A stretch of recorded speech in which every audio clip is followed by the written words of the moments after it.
Olá pessoal, sejam bem-vindos a mais uma aula do curso Linux Fundamentals em Cloud. No capítulo de hoje vamos falar sobre Cloud Computer. Para poder realizar essa aula, você vai precisar do appliance do curso e ligar as máquinas, a máquina Linux interna. A máquina Security também será ligada, não será necessário ligar a máquina Web Server interno e nem a máquina Linux externa. Durante a aula, vamos ver como é feito o acesso às máquinas que estão na cloud. Vamos falar um pouquinho sobre a cloud da For Linux, que você vai ganhar uma instância para poder acessar ou via browser ou via terminal. E também vamos falar sobre o projeto WebDexter, que é um projeto que será implementado durante a formação em 3 etapas. Cada curso da formação, o Fundamentos, o Sysadmin, o Server, em cada etapa você vai ter a oportunidade de implementar parte do projeto. Então será mostrado o resultado final, como que você pode acessar esse projeto. Já tem um projeto, na verdade, modelo, já para poder se ambientando o que será entregue até o final da formação. Nesta aula, quais serão os objetivos? Primeiro, a gente vai falar sobre Cloud Computer, falar modelos sobre Cloud Computer. Você tem aí alguns modelos como software, plataforma, infraestrutura, vantagens e desvantagens, e também realizar o acesso aos servidores da Dexter. Começando sobre o assunto Cloud Computer. Eu acredito que esse assunto já esteja bem difundido, Você já deve ter ouvido falar sobre Cloud Computer, palestras, cursos, livros, e dentro da nossa formação, já que a formação ela fala sobre Cloud, nós temos aí o Fundamentos em Cloud. Você terá a oportunidade durante o curso realizar algumas tarefas dentro da Cloud. Mas que Cloud é essa? É a Cloud da For Linux. Então, na Cloud Computer, você tem um formato de computação no qual aplicativos, dados e recursos TI são disponibilizados aos usuários como serviço por meio da internet. Quando alguém fala assim, eu tenho um servidor na Cloud, quer dizer que o servidor está na internet. Aquele meu documento eu sincronizo na cloud. Então, o documento, planilha, foto, vídeo, que seja, você pode gravar sim na sua máquina, mas através de aplicativos você acaba fazendo uma sincronização através da cloud. Um exemplo bem conhecido é o Dropbox, Já já a gente vai falar sobre isso. No slide 5, que é esse slide que a gente está trabalhando, veja ao lado direito que a cloud ela está no centro de tudo, Eu posso, por exemplo, pegar um banco e sincronizar com um outro banco que está na cloud, ou ter o banco diretamente na cloud. Eu posso, por exemplo, trabalhar com um servidor de aplicativos, por exemplo, um servidor Java, diretamente na cloud. O meu código também vai estar na cloud. E eu posso acessar o banco, o aplicativo, o código, quando a gente fala, por exemplo, sobre desenvolvimento, uma área de desenvolvimento inteiramente na cloud. Aonde? Através do meu PC, através de um dispositivo mobile, No caso aí, eu tenho o celular, posso trabalhar com o notebook, tablet, entre outros. Eu posso também trabalhar com a minha infraestrutura diretamente na cloud, Eu posso criar, por exemplo, um LAMP, onde envolve uma máquina Linux, então tem uma instância, vou ter um banco de dados com o MySQL, um servidor Apache e uma linguagem para essa página que é o PHP. Esse seria o foco do nosso projeto, que nessa aula a gente vai ver com mais detalhe. Então, Cloud Computer seria a computação em nuvem, E aí eu posso jogar um serviço, eu posso jogar diversos arquivos na internet, e esses serviços, esses arquivos, eu posso trabalhar com um serviço pago de acordo com a utilização de recursos que eu vou disponibilizando. O que você vai encontrar no dia a dia aí na cloud é o seguinte: você tem o acesso grátis. Beleza, faço o cadastro, crio uma instância, gravo um arquivo, só que você vai ter um limite ou por tempo, Tem algumas empresas de cloud computer que você faz um cadastro e fica um ano, 3 meses, um mês, 5 dias. Durante a aula vou dar algumas dicas. Ou, se não é por esse período de tempo, você vai encontrar por um tamanho de utilização. Tá? Então, tem ali, por exemplo, um servidor de cloud que te limita a gravar, um exemplo, 1 GB. Passou de 1 GB, aí você paga. Você não tem um tempo.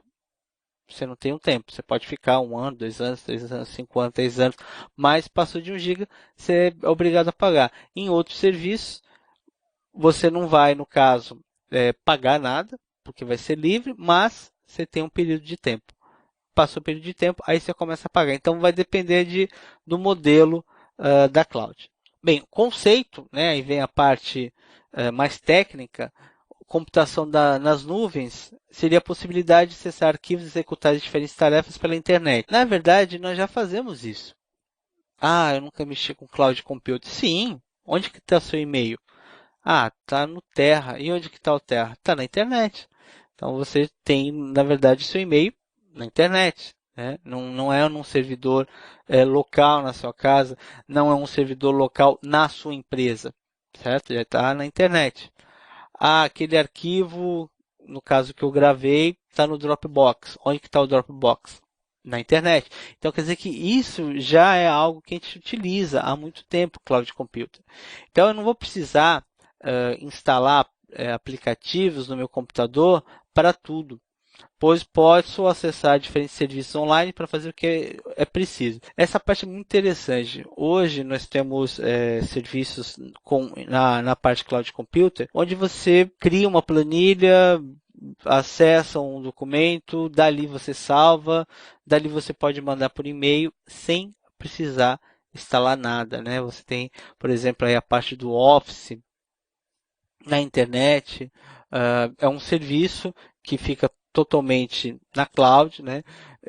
Você pode também, por exemplo, ter alguma coisa do tipo Drive, né? Como Google Drive, também na internet. Então, você acessa a sua planilha, ou cria a sua planilha, e dali você já compartilha. Então, assim, eu não preciso instalar nada. A única coisa que eu vou precisar é um browser com acesso à internet. Então, eu posso fazer isso do meu smartphone, posso fazer isso do meu tablet, posso fazer isso do meu notebook, né, do meu computador, meu desktop, computador de mesa e assim por diante. Então, ele fala, os dados eles não vão se encontrar num computador específico, e sim dentro de uma rede. Uma vez devidamente conectado ao serviço online, é possível desfrutar suas ferramentas, salvar todo o trabalho que foi feito para acessá-lo depois, de qualquer lugar, como eu dei o exemplo de você pegar a planilha e jogar no Drive. Justamente por isso que o seu computador estará na nuvem, pois você poderá acessar os aplicativos a partir de qualquer computador que tenha acesso à internet. Uma vez que você jogou na nuvem, está lá, posso acessar de outro país, posso acessar de outro estado, de uma outra máquina, porque não fica gravado nada na sua máquina.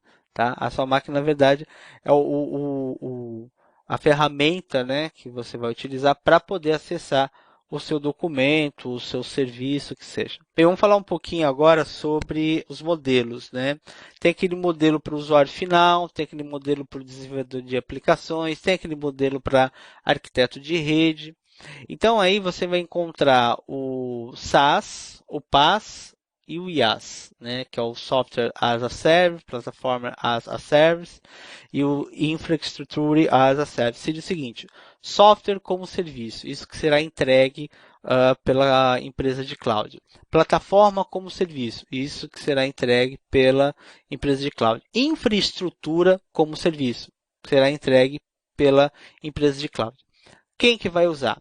O software como serviço é um tipo de software que para o usuário final é algo interessante, como por exemplo você ter aí um programa que é entregue a você para você poder utilizar e está onde? Na nuvem. A parte de plataforma, né, você vai, por exemplo, fazer uma entrega para um desenvolvedor, porque a plataforma ela envolve o banco de dados, envolve outras coisas. Então, para o desenvolvedor é mais interessante esse modelo. A parte de infraestrutura, que envolve, por exemplo, storage, envolve rede, já é para o arquiteto de rede, ou seja, tem vários modelos e isso vai atender vários perfis de usuários. O software, no caso, que é o aplicativo, né, que a gente fala, é o software como serviço, um modelo já muito comum, né, um modelo mais conhecido. No software, você usa o programa diretamente na nuvem, né? Assim torna livre de pagamento e licença. Ele é diferente da infraestrutura, porque a infraestrutura, assim, você tem a infra. Quando você fala infra, isso envolve hardware, envolve rede, envolve, no caso, disco, que a gente chama de storage, né? Agora, qual seria um exemplo de software como serviço que eu posso encontrar na nuvem? O Dropbox. Ele é um software como serviço. Qual a função dele? Compartilhar arquivos. Você vai lá, grava o seu documento, compartilha com outras pessoas que também têm conta no serviço. Tá? Então, um exemplo perfeito de computação em nuvem são os serviços de sincronização de arquivos, como por exemplo, Dropbox. Mas para que eu vou guardar um arquivo no Dropbox? Como ele pode ser acessado de qualquer lugar, seria um local, uma estratégia, né? Você ter um local na nuvem. Então, você está no trabalho, tem acesso. Você está em casa, tem acesso. Está na faculdade, tem acesso. Né? Pode ter qualquer computador com acesso à internet, você tem acesso aos seus arquivos. Muito bem, então esse foi um exemplo do software como serviço. Muito bem, então vamos continuar. O próximo modelo que será mostrado aí é o plataforma como serviço. A parte de plataforma como serviço está crescendo bastante nessa parte de modelo. Antes a gente tinha o software, que era muito conhecido, né? Ainda mais conhecido entre os modelos. Mas a ideia de você poder desenvolver, poder testar aplicações na internet através de um modelo de cloud está atraindo mais analistas, mais desenvolvedores. Então, posso, por exemplo, como plataforma, criar programas, trabalhar com testes de alguma implementação, com linguagem, frameworks, e dessa maneira eu posso, por exemplo, criar fazer um deploy de um programa, uma aplicação em Java, sem precisar instalar nada na minha máquina, né, já que eu vou ter todas as ferramentas necessárias na internet, como por exemplo o Java, tem o JBoss, o Edfly, tem o banco de dados, tem MySQL, tem PostgreSQL. Eu vou ali, faço o deploy, faço um teste, beleza, testei, vi que está ok. Não precisa instalar nada na minha máquina. Se você está desenvolvendo em PHP, você pode criar ali um ambiente, né? A gente chama de ambiente, né? Ambiente de desenvolvimento Java, ambiente de desenvolvimento PHP. Você tem o servidor web com acesso, por exemplo, a um FTP, tem a linguagem PHP, tem o banco de dados, né? Tem a máquina Linux, né? Que a gente chama de instância. Então, essa ideia de você entregar uma plataforma como serviço é um ambiente necessário, um ambiente, no caso ali, é suficiente para que o desenvolvedor possa desenvolver, possa trabalhar com o seu ambiente, né? Por exemplo, Java, PHP, Ruby, Python e assim por diante. E aí, dois exemplos, né? O Google App Engine, Microsoft Windows Azure. A diferença é que você tem um ambiente no Azure, né, baseado com base em Windows para criar os seus aplicativos, e aí você usa o Visual Studio para isso. No App Engine, você vai trabalhar, por exemplo, com Python, com Java, e o que está crescendo bastante nessa parte de plataforma é o OpenShift. O OpenShift da Red Hat será falado com mais detalhes mais para frente, é onde nós vamos implementar o nosso projeto durante a formação. Infraestrutura. A infraestrutura ela não é tão conhecida porque é mais complexa, né, comparada aí com o software e com a plataforma.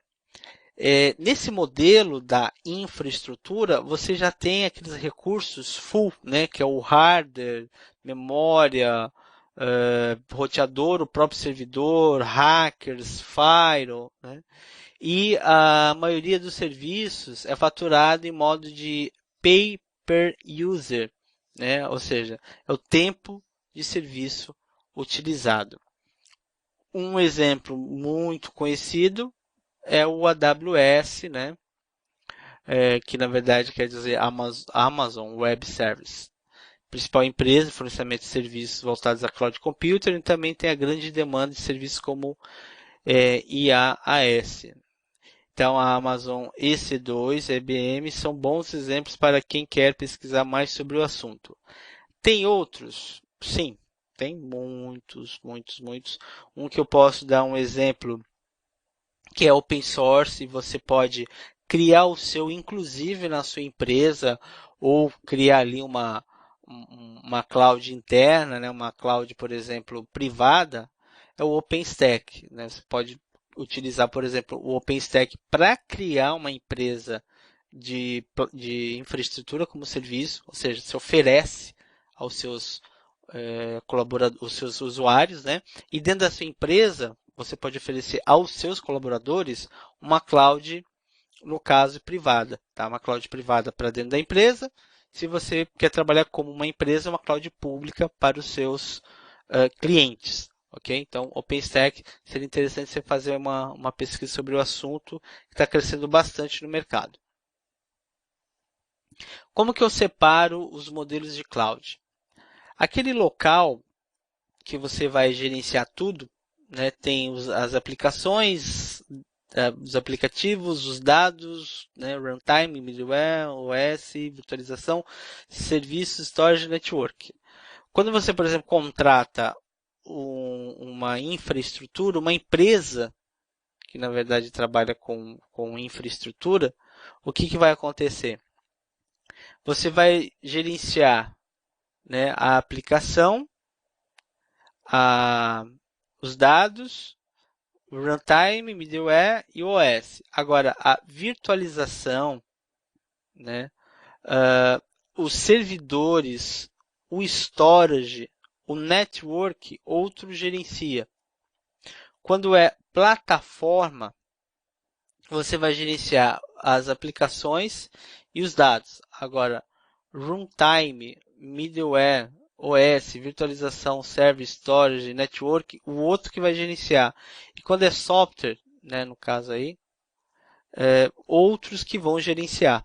Então você vai gerenciar, no caso, vai trabalhar, né, com a parte de acesso em aplicações, dados, runtime, middleware e OS quando for infra. Aplicações e dados, né, quando for plataforma. Agora, software, você vai ter, no caso, o acesso, mas quem vai gerenciar isso é a empresa. Então, a gente tem que entender esse negócio do outro gerencia. O outro gerencia, assim, a empresa que vai gerenciar isso. Por exemplo, no software. No software, você não gerencia nada. Por exemplo, vamos pegar o Dropbox. O que você vai gerenciar no Dropbox? Nada, né? Não vai mexer na rede, no storage, no servidor, certo? Você simplesmente vai lá, acessa o Dropbox, grava os arquivos, baixa, apaga, que seja, acabou. Agora, quando chega na plataforma, os dados e as aplicações, você que está gerenciando, né? Por exemplo, você pode criar uma aplicação, fazer deploy, mexer nos dados, tal, jogar isso para o banco, tirar, tal. Runtime, middleware, OS, isso é empresa de cloud. Quando chegar na plataforma, você já consegue, por exemplo, trabalhar com o sistema, o OS, agora a virtualização, servidor, storage, network, o outro que vai gerenciar. O local você gerencia tudo. Quais são as vantagens do cloud computer?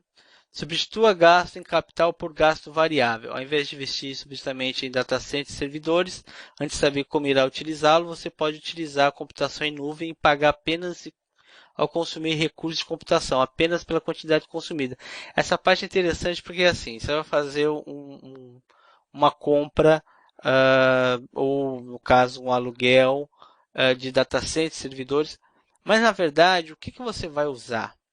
Quando que você vai usar? Eu não tenho, né, esse cálculo. Eu posso usar mais, eu posso usar menos. Quando você trabalha com cloud computer, você paga apenas o que você consumir. Ah, mas o meu servidor está desligado. Tá, você não está pagando. Meu servidor está ligado. Beleza, você está pagando. Então, você vai trabalhar com mais disco, vai consumir mais recurso. você vai pagar mais. Ah, o meu disco é pouca coisa, eu quase não uso disco. Tá bom, então você vai pagar menos, tá? Então tem o gasto de capital por gasto variável, ou seja, você gasta o que utiliza. Beneficie de economias massivas de escala. Como assim? Quando eu trabalho com computação na nuvem, eu posso alcançar um custo variável mais baixo que seria possível normalmente, com a utilização de centenas de milhares de clientes agregados na nuvem. Os provedores de computação de nuvem, como a Amazon Web Service, né, que é um exemplo, conseguem alcançar economias de escalas maiores que traduzem preços mais baixos, né? Porque aí você tem vários serviços, várias máquinas fornecendo aquele mesmo serviço, né? Por isso que seria a parte da escala, e isso, para quem está fazendo o contrato, colocando depois na ponta do lápis, fica mais, no caso, barato, né? Vamos colocar aí. Uma terceira vantagem, para de gastar dinheiro com a execução e manutenção de data center. Essa parte da manutenção, você não faz. Simplesmente eles te entregam a máquina para você trabalhar. Ah, mas a instância que eu estava trabalhando, que a gente chama de instância, né? A instância que eu estava trabalhando, ela estava numa máquina que deu problema. Isso daí é transparente, na verdade eu nem sei, né? Quando isso acontece, porque existe todo aquele conceito de alta disponibilidade quando você está trabalhando com uma empresa de cloud, né? Uma máquina que estava alocando o serviço de computação, que é onde a sua instância estava rodando, se ela parar, já tem uma outra para assumir. E isso é interessante porque você não precisa fazer manutenção, né? Fica por conta dele. O seu serviço não para, né? Porque como tem alta disponibilidade, parou, já assume naquele ponto. Então, no slide fala, né? Ao invés de investir substancialmente em data center, você pode utilizar a computação e pagar apenas consumir recursos pela quantidade consumida. Essa parte é muito interessante. Tem desvantagem? Sempre tem, né? Por exemplo, conexão com a internet. Você fica sempre com a internet como aquele ponto de falha. Se você não tem acesso à internet, né, como que você vai acessar aquele serviço? Como que você vai implementar um, um novo banco, que seja, se você tem, por exemplo, toda uma infra à sua disposição. E do lado do provedor, ele tem problema com acesso à internet? Então, mais uma vez, como tem essa parte de disponibilidade, né, eles não vão trabalhar apenas com um link, né, tem diversos links. Então, o que ele fala no slide 16? Como você deve estar sempre conectado à internet, pois é um mecanismo de comunicação. Se a conexão for interrompida, todos os serviços encontrados na cloud deixarão de responder. E isso a gente vê dos dois lados, né? Eu gosto de ver dos dois lados. O lado da empresa que está oferecendo o serviço, que os clientes ficam sem, e o próprio cliente que ele fica acesso, por exemplo, ao painel, porque sempre tem um painel, né? Sempre tem um painel, você entra com o que a gente chama de dashboard, né? Entra com o nome do usuário e senha, inclusive a gente vai ver hoje o que é da cloud da For Linux, né? Uma cloud pequena, né? Uma plataforma pequena, comparado, por exemplo, com o AWS, mas sempre vai ter ali o dashboard para você acessar. Tem outra desvantagem? Dependência do provedor. Uma das unidades da utilização é a dependência do provedor contratado. Se o serviço oferecido for má qualidade, isso vai refletir, né, diretamente no desempenho. Bem, eu não vou sair contratando qualquer empresa de cloud, né? Isso acontece com qualquer outro serviço que você vai contratar. Você vai ter que fazer uma pesquisa, né? Por exemplo, o AWS é um nome que não tem nem o que contestar, né? Então é interessante você sempre fazer um contrato com uma empresa que já tem um tempo no mercado, né? Uma empresa que todos conhecem. Perda de dados. Tem perda de dados? Na verdade, não precisa estar na nuvem para perder dados, né? Eu não preciso estar na nuvem, por exemplo, para perder acesso à internet. Então isso varia bastante. Olha só, apesar da nuvem ser bastante confiável, né? A ideia é que quem trabalha com provedor de nuvem tem ali todo o protocolo de segurança, né? Tem, na verdade, vários modelos, várias técnicas para deixar isso seguro. Que se não fosse assim, não teria milhares, né, de clientes. Falhas e erros sempre são possíveis. Com a nuvem deixa de funcionar, todos os dados sendo comprometidos poderão eventualmente ser perdidos, né? Mas mais uma vez voltando à alta disponibilidade, se você, por exemplo, faz um cadastro na AWS, eles têm sistema de segurança, criptografia, chave? Tem. Eles têm sistema de alta disponibilidade, né? Essa parte, por exemplo, de você trabalhar com vários discos ao mesmo tempo, vários links, né? Várias máquinas que uma cai e outra assume? Tem. Então, essa parte aí não precisa se preocupar como uma desvantagem. Bem, a vulnerabilidade, isso pode acontecer também fora da cloud, né? Existe aí um pouco de preconceito do pessoal migrar para a cloud devido a esses pontos. Então, olha aqui que o slide está falando, 18. Todos os dados da nuvem estão vulneráveis a ataques cibernéticos. Na verdade, qualquer coisa que você tem na internet está vulnerável. Quanto mais importante e confidencial for a informação disponível na nuvem, mais apetecível se torna do ponto de vista dos crackers. Não é hacker, pessoal. O cracker é o que invade, né? O hacker é o que vai defender, que vai criar técnicas, que estuda toda essa parte da TI, que é a parte de segurança. Os serviços na cloud são mais expostos a ataques de hackers devido à grande concentração de informações num sítio. Então, assim, o hacker ele vai trabalhar para impedir que o cracker acesse. Tem cracker que, na verdade, ele trabalha como um hacker também, né? Então, você tem essa parte do cracker e o hacker. Mas, no geral, quando você ouvir falar sobre o hacker, pense como um hacker defendendo, né? Criando técnicas para que não seja invadido. E o cracker, sim, que vai tentar invadir, vai tentar destruir tudo, todos os dados possíveis. Voltando ao Cloud Computer aqui. Vulnerabilidade. Sem Cloud Computer, pode ter isso na sua empresa? Sim. E você não precisa estar na cloud. Tá? Mas o que eu posso garantir a vocês é o seguinte, que hoje, depois de tanto tempo, né, que já se passaram sobre cloud computer, sobre técnicas de invasão, o pessoal, por exemplo, que trabalha numa empresa grande, como por exemplo a AWS, já fizeram diversas simulações, aplicaram diversas técnicas na área de segurança e uma instância ser simplesmente invadida não é assim tão fácil. Tá? Então a ideia é que a gente siga, no caso, a evolução da área de TI migrando para a nuvem. Vamos falar agora um pouquinho sobre a AWS. A AWS tem um nível gratuito, onde você faz um cadastro e durante um ano você fica utilizando o serviço. É bem limitado, né? Você pode, por exemplo, criar um usuário, criar um grupo, criar uma instância e utilizar essa instância. A ideia de utilizar uma instância é uma máquina virtual que você cria. Ela tem uma limitação de processamento, de memória, de disco, mas é uma máquina virtual na nuvem, tá? No caso, uma máquina, um servidor que está rodando na nuvem. O que eu posso fazer com ele? Você pode instalar um servidor web, você pode instalar um servidor de e-mail, não importa, ele está na nuvem. Beleza. Não quero mais servidor, vou lá, deleto, crio um outro e assim por diante. Passou os 12 meses, acabou o acesso gratuito e aí você tem os planos, né, para poder contratar.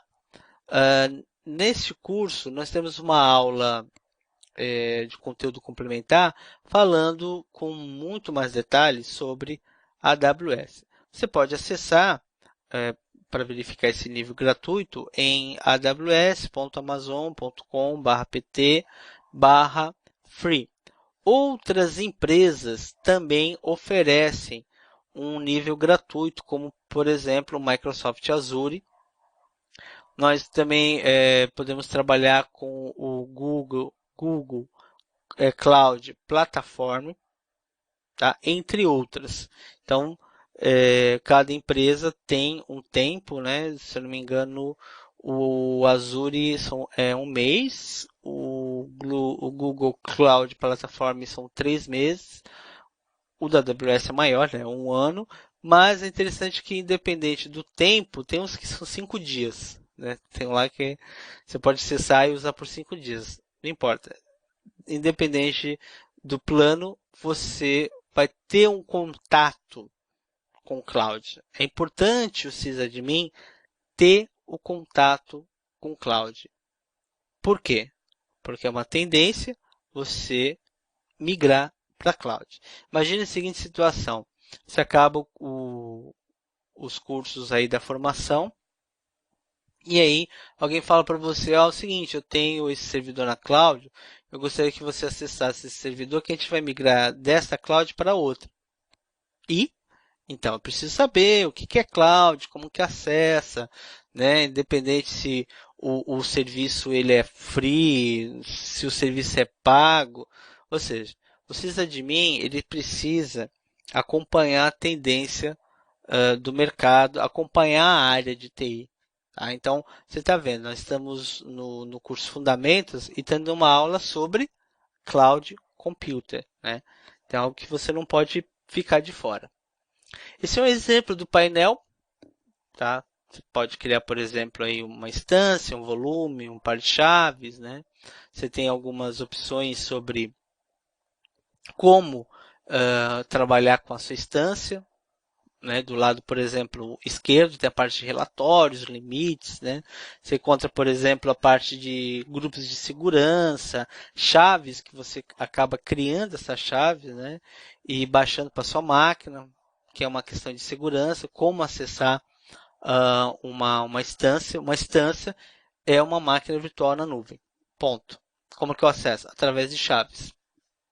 Tá? Então, é um conceito que também você não pode ficar de fora, tem que participar disso, tem que acessar para ver como funciona, não só.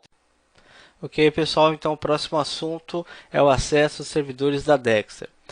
Então nós vamos utilizar um cliente SSH para acessar um servidor da Dex que está na cloud. Como vai funcionar esse acesso? A ForLinux disponibiliza de uma cloud e durante os cursos você vai fazer um acesso utilizando as credenciais do NetClass. Então tem ali o nome do servidor, cloud.forlinux.com.br. A porta é padrão, que é a porta 22 do serviço, não preciso informar. E o login e senha, as minhas credenciais. Quando eu acesso ead.forlinux.com.br, eu entro lá com o meu e-mail, pode ser o e-mail do Terra, Gmail, Ball, Hotmail, né, o seu e-mail e a sua senha. Então tem um exemplo no slide, sh-l, aí o e-mail domínio, cloud.forlinux.com.br. Você pode fazer esse acesso pela sua máquina física, se você, por exemplo, está fazendo a aula usando uma máquina Linux, você vai direto. Se você estiver com o Mac, você pode utilizar também o terminal, que é o Mac baseado em Unix. Pode também utilizar um programa gráfico e pelo Windows você utiliza o PUT.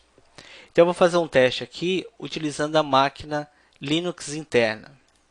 Então vamos lá, primeira coisa, SSH, espaço, "-l", e aí você precisa colocar as credenciais. Eu vou utilizar aqui um exemplo de login lá do NetClass. Vamos ver, ok. Aí cada um vai colocar, né, o seu nome e e-mail. Aí o final é igual, cloud.forlinux.com.br. Como eu estou fazendo a conexão pela primeira vez, né, ele pede para você aceitar aqui, estabelecer a conexão para criar a chave. Yes. E aí ele pede a sua senha, que é a mesma utilizada no IAD.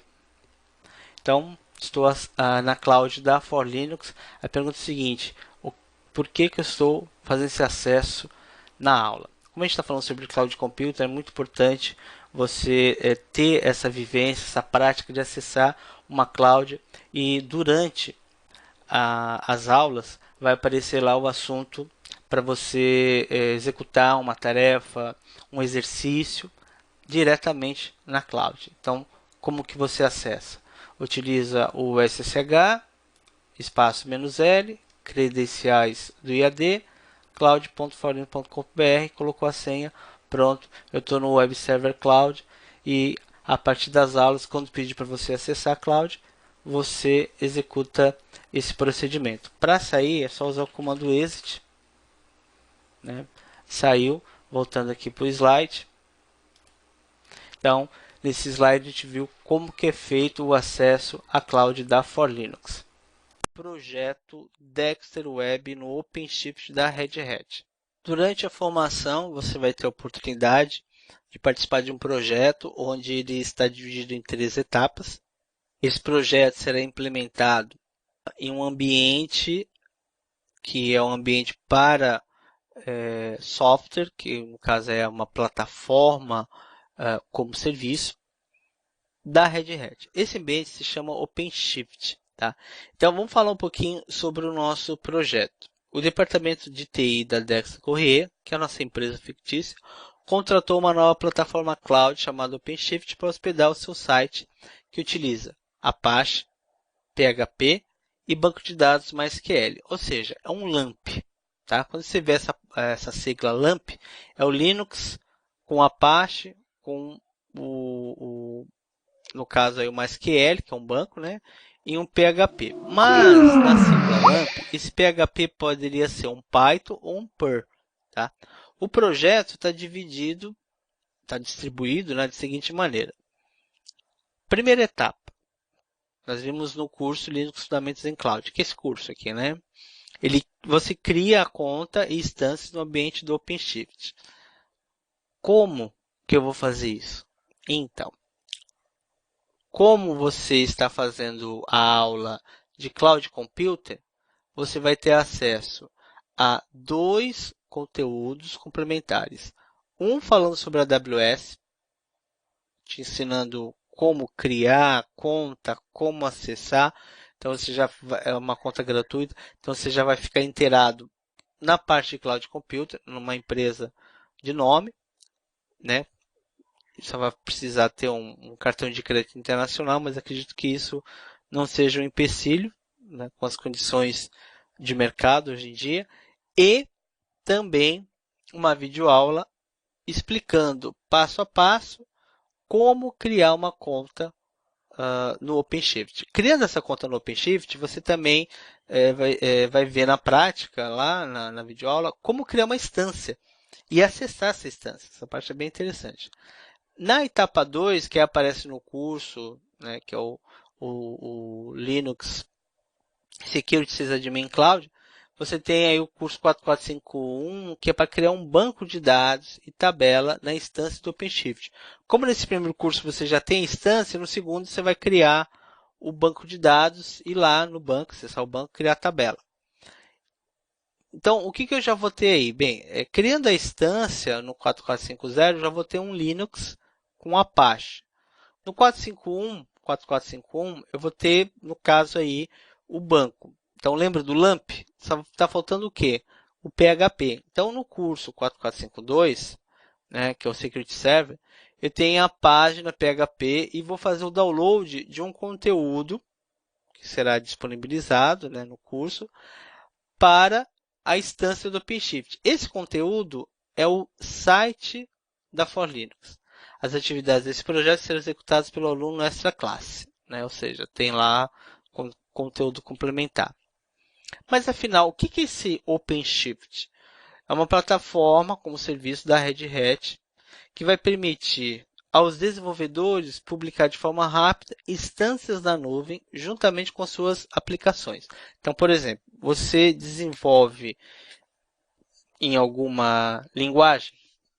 Eu trabalho com Ruby. Então, você tem ali uma instância com Ruby para poder fazer deploy, fazer, no caso, teste com suas aplicações.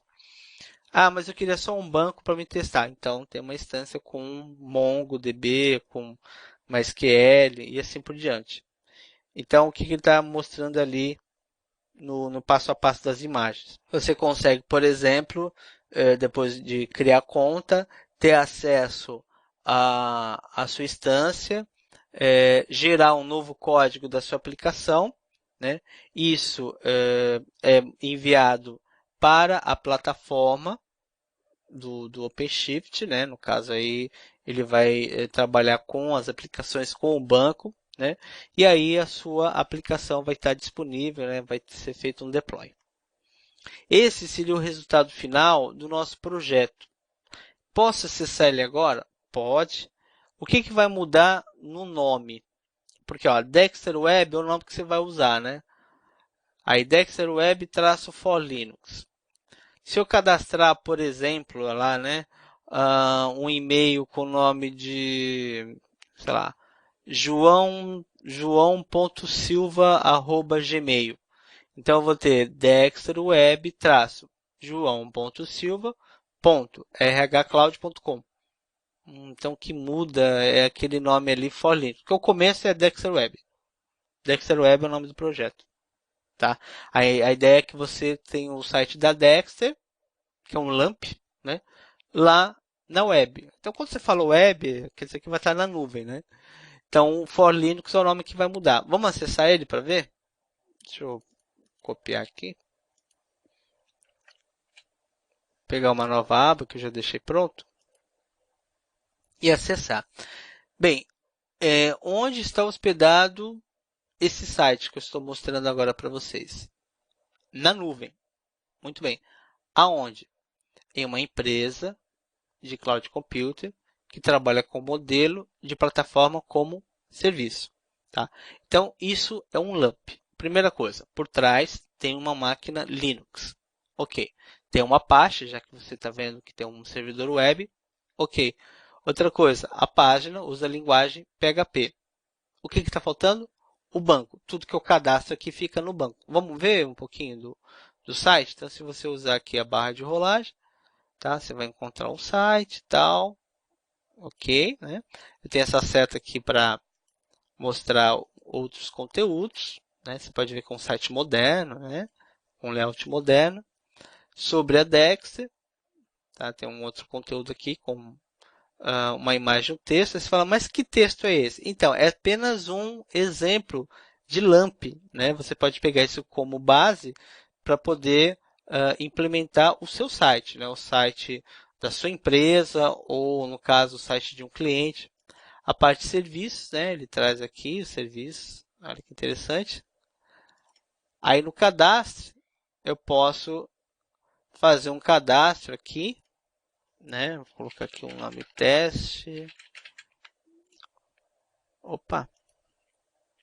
Teste, o e-mail teste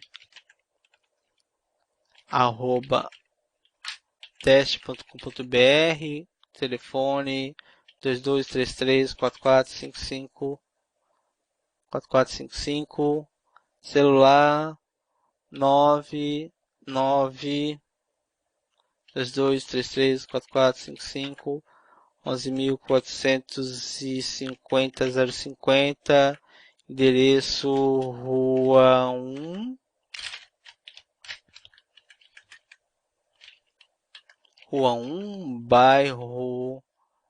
bairro S, cidade SP, estado, vamos pegar aqui e colocar o estado de São Paulo, enviar, cadastro efetuado com sucesso, adivinha para onde foi? Para o banco. Então isso é um LAMP, tá? Você tem aí um LAMP.